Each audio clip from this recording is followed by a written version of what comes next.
የሰው ልጅ የመኖር ዋና ዓላማ። ፈጣሪ ፈቅዶ የሰው ልጅ ወደዚች ዓለም ከመጣ በኋላ በሕይወቱ ብዙ ደስታና መከራን ያሳልፋል። ምንም እንኳ ሕይወት በፈተና የተሞላች ብትሆንም በመጨረሻ ስኬት ሲገኝ ደስታው እጅግ በጣም ከፍተኛ ነው። የሰው ልጅ ምንም መከራና ፈተና ቢበዛበት ተስፋን ሰንቆ ችግሮችን የሚጋፈጣቸው ነገ ጥሩ ይሆናል በሚል እሳቤ ነው። የሰው ልጅ የመጨረሻ የመኖር ግቡ በምድር ላይ ለሥጋው ደስታና እርካታን ማግኘት፣ ለነፍሱ ደግሞ ጽድቅ ይሆነኛል ወይም ደግሞ ገነት ያስገባኛል ብሎ ያሰበውን ነገር ሲፈጽም ነው። ያም ሆኖ በሕይወት ጉዞው ብዙ ፈተናዎችን ያልፋል። ይወድቃል፣ ይነሳል፣ ያተርፋል፣ ይከስራል፣ ይደሰታል፣ ያዝናል፣ ያገኛል፣ ያጣል። በቃ በጣም ብዙ ነገሮችን ያልፋል። አንዳንዴ እያሳካ፣ አንዳንዴ ደግሞ ምንም ውጤት ሳይኖረው በተስፋ ይጓዛል። ነገ ይሆናል እያለ ይራመዳል። የሰው ልጅ በሕይወቱ ስኬታማ መሆኑን ለማረጋገጥ የሚቀጥሉትን 7 የሕይወት ዘርፎች ተመልከቱ ይለናል ሳይካዲስ። 7ቱን የሕይወት ዘርፎች መፈተሽ ሕይወትህ የተስተካከለ እንዲሆንና ማስተካከል ያለብህ ጉዳይ ምን እንደሆነ እንድትመረምር ይረዳሃል ይለናል መረጃው። ብዙዎቻችን በአንድ ወይም በሁለት የሕይወት ዘርፍ ብቻ እናተኩራለን። ለምሳሌ ሥራና ገንዘብን ትኩረት አድርገን ልንንቀሳቀስ እንችላለን። ነገር ግን የተቀሩትን ዘርፎች ችላ ስንል የሕይወታችን ሚዛን ይዛባል። እውነተኛ ስኬት የሚለካው በኪስህ ባለ ገንዘብ ሳይሆን በሕይወትህ ባለው ሚዛንና በምታገኘው ደስታና እርካታ አማካኝነት ነው። ሕይወታችን 7 ዋና ዋና ዘርፎች አሏት። ኑሯችን በእነዚህ ዘርፎች ስንመድብ በሁሉም ላይ ሚዛናዊ የሆነ ድልድይ ይኖረናል ማለት ነው። 7ቱ የሕይወት ዘርፎች። 1ኛ መንፈሳዊ ዘርፍ። ሰላም ካለን፣ ተስፋ ከሰነቅን፣ ከራስና ከፈጣሪ ጋር ያለንን ግንኙነት ካጠናከርን፣ ከላይ የተጠቀሱት ነገሮች በጥሩ ሁኔታ ካሉ የሕይወታችን መንፈሳዊ ዘርፍ ሚዛኑ ተስተካክሏል ማለት ነው። 2ኛ የጤንነት ዘርፍ። በሕይወታችን ጤንነት ትልቁን ቦታ የሚይዝ በመሆኑ ከፈጣሪ በታች ራሳችንን መጠበቅ አለብን። ማለትም አካላዊ እንቅስቃሴ ማድረግ፣ አመጋገባችን ማስተካከል፣ በቂ ረፍት መውሰድ እና የመሳሰሉትን ማድረግ ይጠበቅብናል። እነዚህ ነገሮች ለሕይወታችን እጅግ ጠቃሚዎች ስለሆኑ ትኩረት ልንሰጣቸው ይገባል።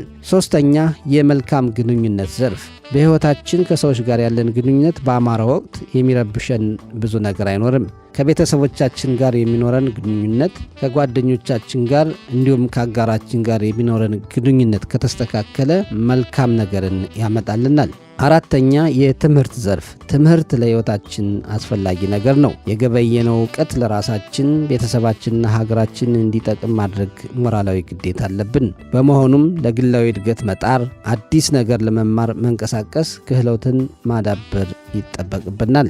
5ኛ የሙያ ዘርፍ። ሙያ መኖር መንፈሳዊ እርካታን ይሰጣል። በፈለግነው የሥራ ዘርፍ እንድንሰማራም እድሉን ይፈጥራል። እናም በሕይወታችን የሥራ እርካታ እንዲኖረን ማድረግ፣ የሙያ እድገት ለማምጣት መጣር፣ የምንወደውን ሥራ መስራት መንፈሳዊ እርካታን ይፈጥርልናል።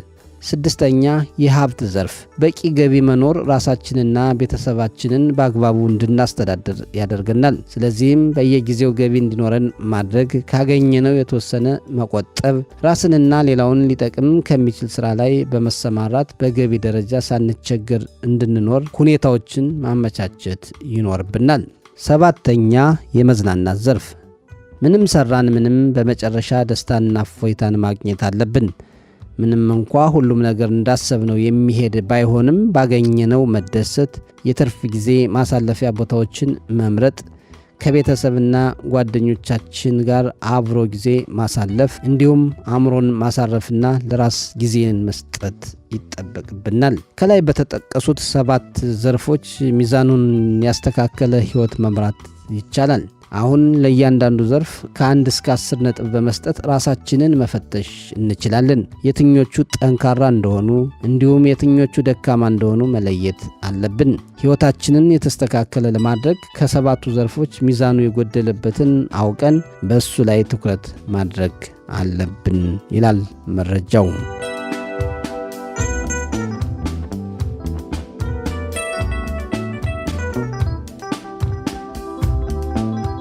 ለታላቅነት ተፋለም። ትልቁ ሐሳብህ ታላቅነት ነው።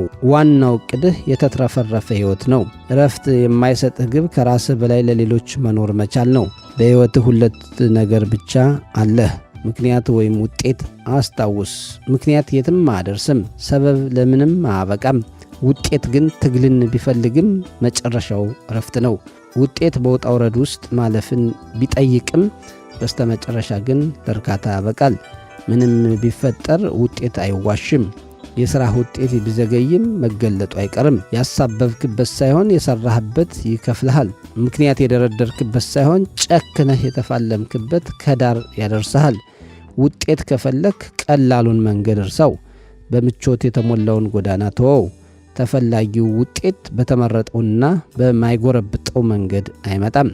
አዎ ጀግናዬ፣ ለታላቅነት ተፋለም፣ ላሰብከው መዳረሻ ተሟሟት። ውስጥህ ለቀረው የማያባራ ምኞት መሥዋዕት ክፈል። መስጠት ያለብህን ስጥ። ወጥነት ያለው ጉዞ መቼም ጥሎ አይጥልህም። የማያባራው ጥረትህ ውጤት አይነሳህም። ጊዜ ቢፈጅም መሆን ያለበት መሆኑ አይቀርም።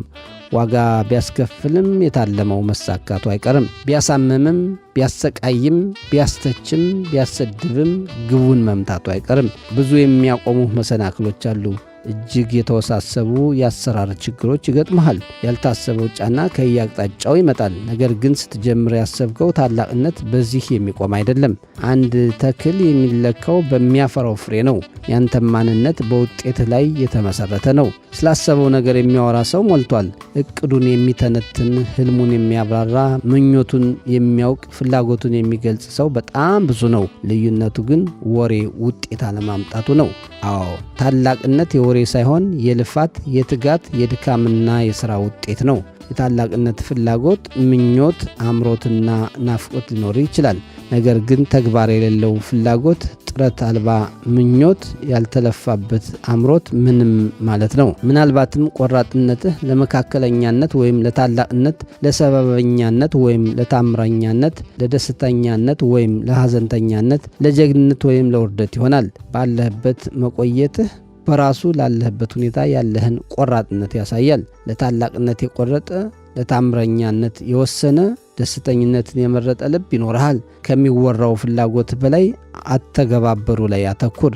ምኞትህን በሥራ ግለጸው፣ አምሮትህን በተግባር አሳይ። ውጤት ባለው ልፋትህ ተመራ። ቁም ነገር ላይ ለሚያደርስህ ትጋት ቅድሚያ ስጥ። በሥራህ እደግ፣ በተግባርህ ተቀየር። በትጋትህ የታላቅነትን ጫፍ ተቆናጠጥ። ምንጭ ከምርጦች ማኅደር።